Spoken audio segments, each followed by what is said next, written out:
In this video, I'm going to talk about credit score, why you shouldn't care about it, and what potential lenders use instead to check your eligibility for a loan. Disclaimer, I'm not a financial advisor, I'm just some lad on the internet talking about personal finance and investing on YouTube.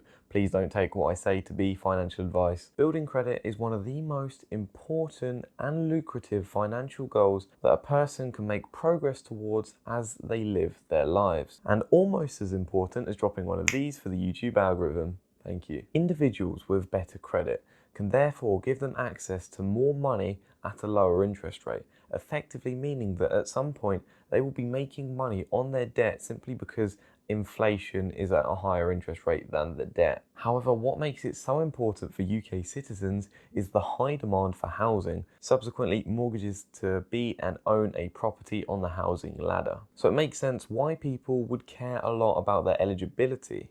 However, this has also led to people being completely obsessed with their credit scores and in some cases even paying for them. So before explaining why credit scores are actually unimportant, it's worth talking about Experian, the biggest credit broker in the UK, and how they make money. So firstly, they're a credit broker and not a lender.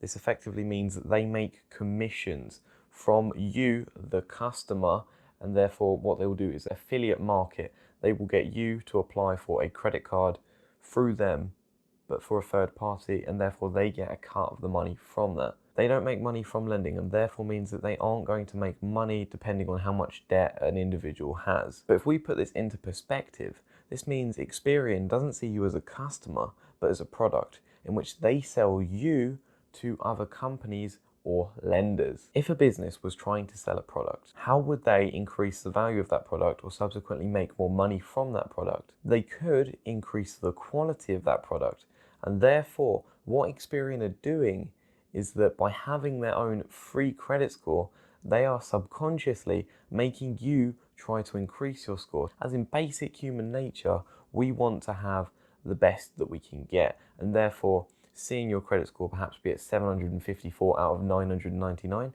you want to improve that. It's basic nature. But basically, if you want to get a higher score, you need to conform to what Experian wants.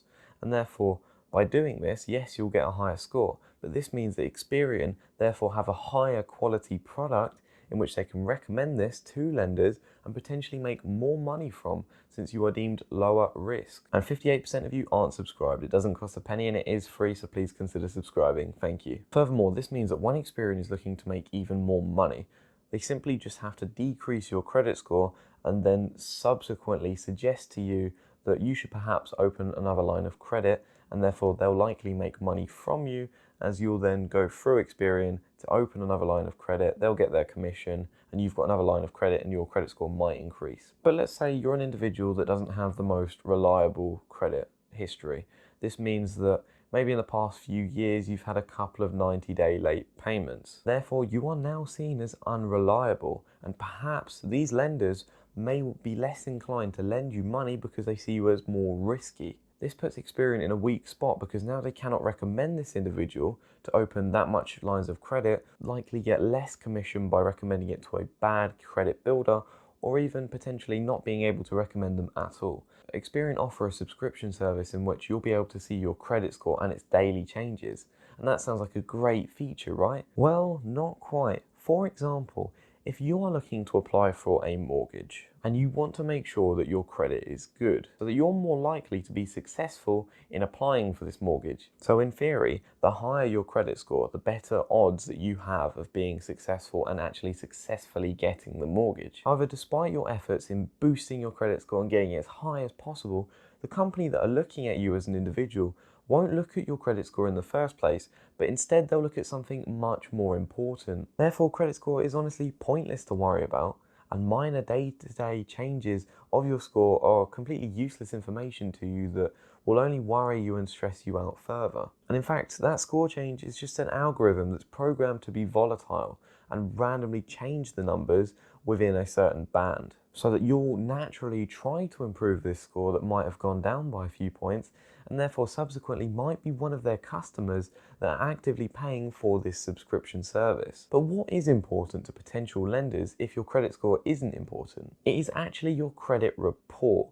And whilst, yes, your credit score likely has a positive correlation with your credit report, meaning a good score typically means that you have a good report, since the different scoring companies such as Equifax, TransUnion, Experian have different metrics for making their scores, it would be a very confusing and convoluted process. What they do instead is they will look at your credit report and decide themselves, as a credit report shows the lender a lot more information about risk than a random number. And so they'll use your credit report to evaluate your risk and therefore do a hard search on your credit profile. The good thing is, however, that like credit scores, credit reports are actually free to check. And using Experian, you can go onto their website, find statutory credit report, or click the link in the description down below and therefore apply for a 1-month statutory report. This basically means that the moment you press this button, it's going to have a snapshot of the current moment of when you asked to receive the report. They'll then either mail it to you or email it to you online for free,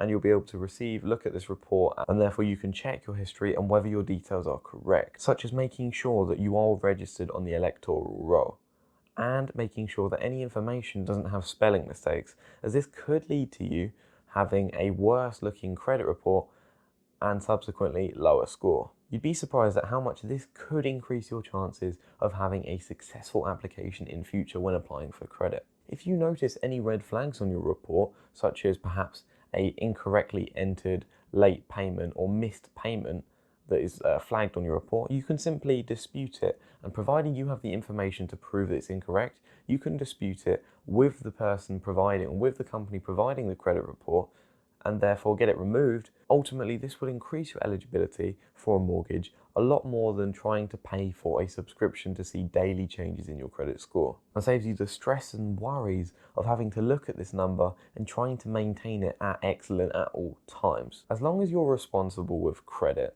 not using up more than 25% of your available credit in a month, paying off your credit balance in full each month, and not spending more than you can afford, then you'll likely do well, and you're likely doing well already in building your credit report. And you may think, what is this kid on the internet going to know about credit scores, and how would he know if they're unimportant? I've only had credit cards since October 2019, and believe it or not, according to Experian, I have a perfect credit score of 999. It's a completely pointless metric, and you should look at your credit reports instead. Thank you for watching. I'm Osborne Foreman. Have a great day.